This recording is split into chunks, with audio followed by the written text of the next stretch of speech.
Assalamualaikum warahmatullahi wabarakatuh. Halo semua, nama saya Cantika Septira. Di sini saya ingin menjelaskan materi PPh pasal 21. Apakah teman-teman tahu apa itu PPh pasal 21? PPh pasal 21 adalah pajak yang dikenakan atas penghasilan yang diberikan oleh orang pribadi yang berupa gaji, upah gaji, honorarium, tunjangan, ataupun bentuk penghasilan lainnya yang sejenis yang diperoleh dari pekerjaan atau jasa yang diberikan. Subjek PPh pasal 21 yaitu wajib pajak orang pribadi atau individu yang menerima penghasilan.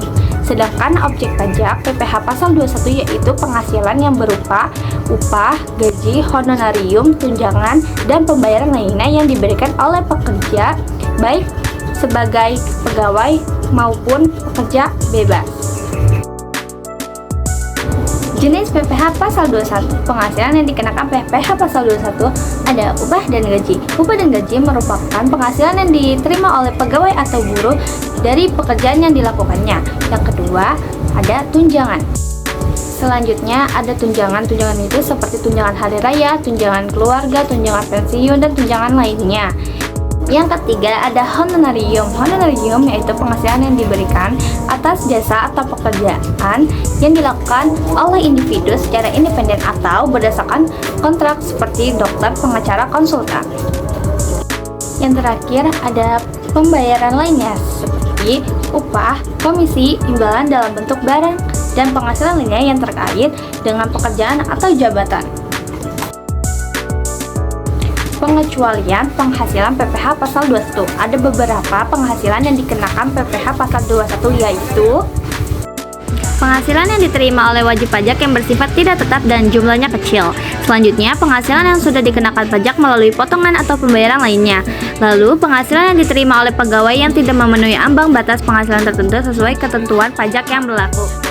Perlu kalian ketahui, PPh pasal 21, tarif PPh pasal 21 bersifat progresif. Artinya, semakin tinggi penghasilan, maka semakin besar tarif pajaknya.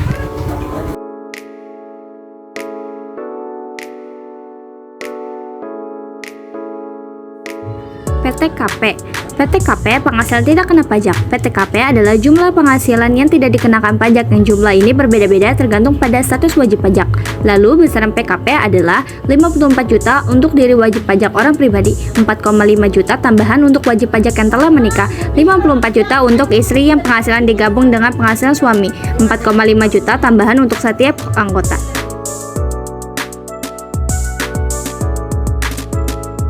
Selanjutnya, saya ingin menjelaskan sedara semenda.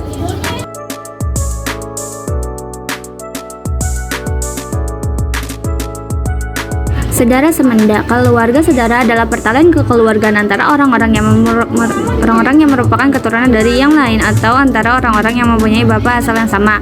Hubungan kekeluarga sedara tersebut dihitung dengan jumlah kelahiran yang mana setiap kali disebut dengan derajat. Contoh keluarga sedara dalam garis keturunan lurus adalah hubungan keluarga antara orang tua ayah dan ibu dengan anak kandung. Dalam artian seorang anak dengan orang tua ayah dan ibu itu merupakan garis lurus ke bawah derajat pertama, kemudian cucu garis lurus ke bawah derajat kedua. Sebaliknya garis lurus atas seperti hubungan antara seorang bapak dan seorang kakek serta dengan anak cucu.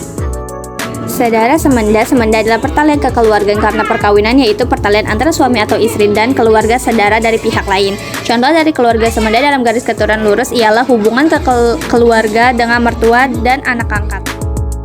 Bapak elang K13 itu 126 juta karena wajib pajak 54 juta, status kawin 4.500.000, harta istri bekerja digabung 54 juta, tanggungannya 3, tiap tanggungnya itu 4.500.000, jadinya 126 juta. Penghasilan brutonya itu 1.200.000.000. Hiat 5% dari bruto itu 2.400.000, biaya jabatannya 6 juta. Kenapa 2.400.000? Karena itu maksimalnya, jadi 2.400.000 ditambah 6 juta itu 8.400.000. 1.200.000.000 itu dikurang 8.400.000 jadinya 1.191.600.000 itu neto. PTKP-nya 1.191.600.000 dikurang 126 juta itu tadi yang saya sudah jelaskan. Jadinya dikurang jadi 1.065.600.000 PKP-nya. Tarif pajaknya lapisan 1 60 juta dikali 5% itu 3 juta, lapisan 2 190 juta dikali 15% 28 juta 500, lapisan 3 250 juta dikali 25% itu 60 juta 500, lapisan 4 565 600 ribu kali 30% itu 169 juta 680 ribu. Jadi ditambah itu hasilnya 263 680 juta. Maka pajak terhutangnya sebesar 263 juta 680 ribu. Nah, kenapa begitu? Nah, kalau lapisan 4 tidak mencapai 5M, maka dikurangin sama lapisan-lapisan sebelumnya.